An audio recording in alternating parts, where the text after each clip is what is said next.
to me, the things that are really important are relationships. They're meaningful dialogue, meaningful relationships, creating memories with people that I love. And I include people that I work with in that category. That's always been important for me. Family is incredibly important, tradition, legacy. Those are things that values that I grew up with my parents and my family. And so those things are all important for me. And those things have transitioned and kind of transitioned over into my professional view. And so, you know, it was important for me when I first started in my professional career to be with a company, not necessarily one that was going to pay the most, even though we were very poor growing up. It was more about the morals of a company and the traditions of a company. And, you know, I was able to find that. And I think as I got into positions where I was, you know, managing organizations and people, that was always fundamental for me, right? Is, you know, just honoring people, helping people get better. I always find that when you help others succeed, you get more in return. And I've never been disappointed by that. And so that's always been a philosophy for me. So that's a core piece of who I am. It's also, I think, why I spend a lot of my energy not only doing business, you know, business things that I'm responsible for, but also really trying to contribute and trying to give back. And that was one of the core reasons that I made a decision that I really wanted to kind of end my professional career, kind of play out my professional career in the salon professional industry, because it really is a place where I found my people. And, you know, that's a wonderful thing to discover when you still have, you know, a couple decades, hopefully, of a working career in front of you. My mom was a hairdresser for 40 years behind the chair. And her sister, my aunt, was also a hairdresser for 40 years. So growing up, you know, during the summers, I would work in their salon. And, you know, everything from washing towels to rinsing out perm rods. The smell of perm rods developer takes me back to my childhood. Doing inventory, you know, on the salon and those kinds of things. So I grew up in that. And, you know, interestingly enough, I always loved the profession. I was fascinated by when my mom would do haircuts. My mom is no longer alive, nor is my aunt, but I was fortunate that my mom was alive when I actually entered into the salon division. And my mom said something to me that I think about every day. So she said, you know, I want you to remember how tough it was for me as a working hairdresser, and you are now in a position with a company that can make a difference for hairdressers like me. Don't waste that opportunity. You know, that's powerful. And so, you know, I didn't need another reason to fall in love with the industry, but there's pieces of that there's significant pieces of that. So I consider myself very fortunate to have found my way back to a place that not only, you know, puts food on the table, but nourishes my soul, and that's more important than almost anything else. I had the benefit of working in a number of different industries before I discovered our professional industry, and I will tell you from my own point of view, there is no industry that is more giving and more charitable than the salon industry, and a salon. And so, you know, so that's one element. The other element that plays in our industry is, you know, the simple act of having someone sit in a chair for 30 to 40 minutes, where you have your hands in their hair, and you know, there's conversations that happen that probably aren't happening with many other people.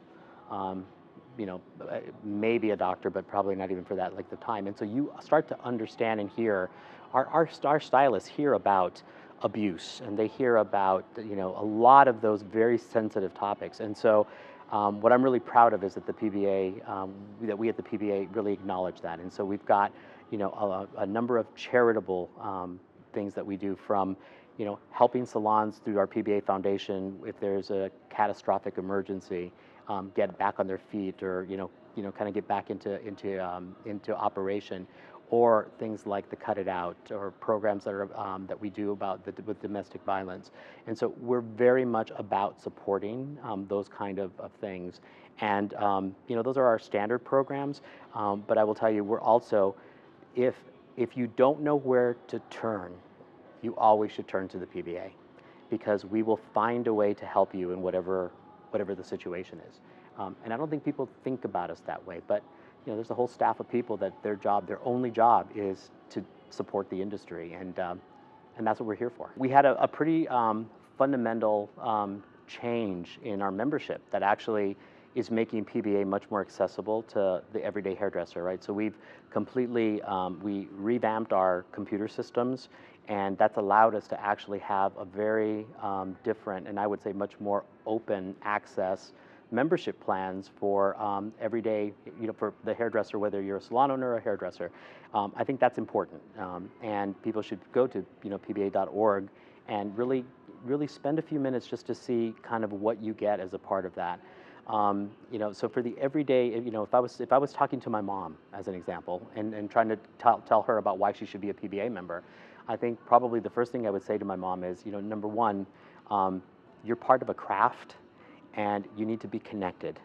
And your trade association is really, their job 24/7 is to make sure that you're connected, that you're getting what you need, and that you're being made aware if there are things you need to know, okay? The second, and so in that, there's education that you have access to as a member, both webinars as well as, online education, as well as in-person education. If your hot button is artistry and competition, there's multiple forums. We are part of we have NAHA as a part of our North America Hairdresser Awards, are part of a PBA, but you don't have to be the top platform artist. We've acknowledged the fact that there's a lot of folks that are in earlier stages in their career, so we're now rolling out programs where we can we're doing kind of NAHA on the roads, and you can do competition around the country. But there's a whole education component that's big. There's a lot of great discounts that you get as well, right? So you get access to subscriptions with our trade magazines. You get access to information. We do a quarterly newsletter for members where we're kind of consolidating the information that we're getting about what are the trends that are happening in the marketplace. How are service dollars, are they growing, are they declining? Are retail growing or declining? How's the spa business doing? It's a great way for you to kind of gut check how your business is doing versus the marketplace. And there isn't a viable way to get that in any other place. So there's information there that's important. There's also a lot of great information from the manufacturer partners and from the distributor partners that are part of PBA, who have their own kind of portfolio of offerings that they're making available exclusively to PBA members. And then there's also some exciting things that we're doing. So, there's discounts that you can get because of the size of the PBA on things like health insurance. There are some elements that we're doing in terms of scholarships if you want to go back for advanced education. There's also quite a bit that we're doing that we're not yet announced, but shortly will announce, that kind of will continue that whole element of, by being a member, you get discounts or even, free access to things that you wouldn't get otherwise. And then there's the government affairs piece, which is, quite honestly, there are some people that really want to know that. What I would be telling my mom is, look, chances are that you've got some really important people sitting in your chair. It's really important for you to know what's happening. And if there's something that's happening that has a threat to your profession, you probably have a great chance to influence. And so we make it easy to understand and easy for you to kind of bite into. And that's really kind of at the top line. Then you have things like ISSE, the show in Long Beach, and you have CosmoProf here in Las Vegas. So great opportunities to find new products, new manufacturers, to network. So it really is a trade association, and I think that's the value.